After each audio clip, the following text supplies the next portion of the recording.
আসসালামু আলাইকুম। আমি অন্তর্বর্তীকালীন সরকার ডক্টর ইউনূস সাহেবকে নিয়ে কয়েকটা কথা বলি। সেটা হচ্ছে যে উনি কিন্তু অ্যাকচুয়ালি বুদ্ধিমান লোক।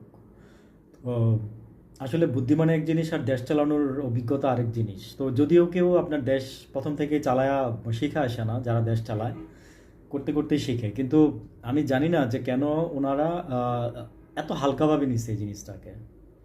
আমার প্রথম কোয়েশ্চেন, ঠিক আছে, যে এত হালকাভাবে কেন নিল, আমি আলোচনা করবো একটু পরে। দ্বিতীয় নম্বর কোয়েশ্চেন হচ্ছে আমার যে এই যে আজকে 5 মাস চলে যাচ্ছে, হ্যাঁ 6 মাসে কি আমরা পড়ে গেছি?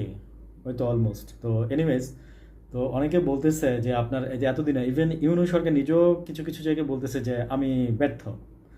তো ভাই, এটা তো এত কথা, মানে এইভাবে যে আপনি বলতেছেন, মানে কথাগুলো একটু চিন্তা করে বলা উচিত। কোন জায়গায়, দুটা জায়গায় দেখলাম যে দুই জায়গায়, এবং বিএনপির না, রাজ্জাক ভাইও বলছে, আপনার ব্যারিস্টার রাজ্জাক ভাই, তো উনিও বলছে যে আপনার দুইটা জায়গায় উনি বলছে যে আপনি মানে ব্যর্থ উপদেষ্টাদের নিয়ে কি করতেছেন বা কি করবেন, নিজেই নাকি উনি ব্যর্থ অ্যান্সার দিলে। এটা কোনো অ্যান্সার হইলো? তো এনিওয়েজ, ওনার ব্যক্তিগত বিষয় উনি অ্যান্সার দিচ্ছে, কিন্তু আমি বলবো যে এরকম অ্যান্সার দেওয়াতে তো অনেকে অনেক কিছু মনে করবে। ঠিক আছে, আসলে ডক্টর ইউনূস সাহেব তো এগুলো বুঝে না, মানে এই জেনারেশন যেভাবে বুঝবে উনি তো আসলে এভাবে বুঝবে না। তো মেইন থিং হচ্ছে এটা আমার বলার উদ্দেশ্য। আর আমি বলছিলাম যে প্রথমে যে ওই যে উনি বুদ্ধিমান লোক, উনি উনি যেটা করে আসছে, উনি হ্যাঁ উনি অর্গানাইজ করতে পারে ভালো, কিন্তু ওই যে মানুষের যে মানে খারাপ বুদ্ধি, হ্যাঁ কুটনা বুদ্ধি, এগুলো উনি ধরতে পারে না। উনি সবাইকে, আমার ধারণা যে উনি একটা বিশ্বাস করে।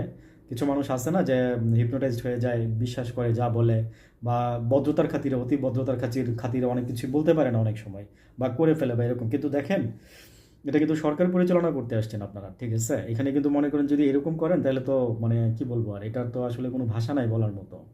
তো আমরা আপনাদেরকে বলতে পারবো, ধরাই দিতে পারবো, আলোচনা করতে পারবো, সমালোচনা করতে পারবো, কিন্তু কথা হচ্ছে কি জানেন, যে আমার মতো কথা তো বাইরে আরও অনেক মানুষ বলতেছে আপনাদেরকে যে আপনারা কোনো কিছুই নিয়ন্ত্রণে করতে পারলেন না আজকে পর্যন্ত। হ্যাঁ, আপনাদের ভালো দিকটাও আছে, কিন্তু দেখেন সংবাদকর্মীরা বা মিডিয়াগুলো কিন্তু আপনাদের খারাপ দিকটাই তুলে ধরতেছে বেশি। এটা আমাদের বাংলাদেশের মানুষের নেচার, আমরা ভালোগুলো খুব কম চোখে দেখি, খারাপগুলো, যেমন আপনি অর্থনীতিটাকে কিন্তু খুব মোটামুটি একটু টেনে ধরে রাখছেন। হ্যাঁ, তো এটা কিন্তু মানে একটু ভালো, একটু ভালো। তো যদিও সব কিছু ডলারের দামটা আগে আছে। তারপরে স্যার আপনি আরেকটা জিনিস করছেন যে ব্যাট, এই ব্যাট নিয়ে আমি আলাদা একটা কথা বলবো পরে এক সময়।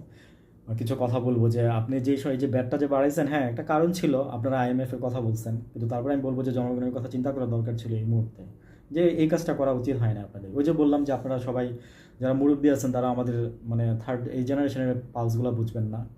ওকে, থ্যাংক ইউ, আল্লাহ হাফিজ, আসসালামু আলাইকুম। আরেকটা ভিডিওতে কথা বলবো।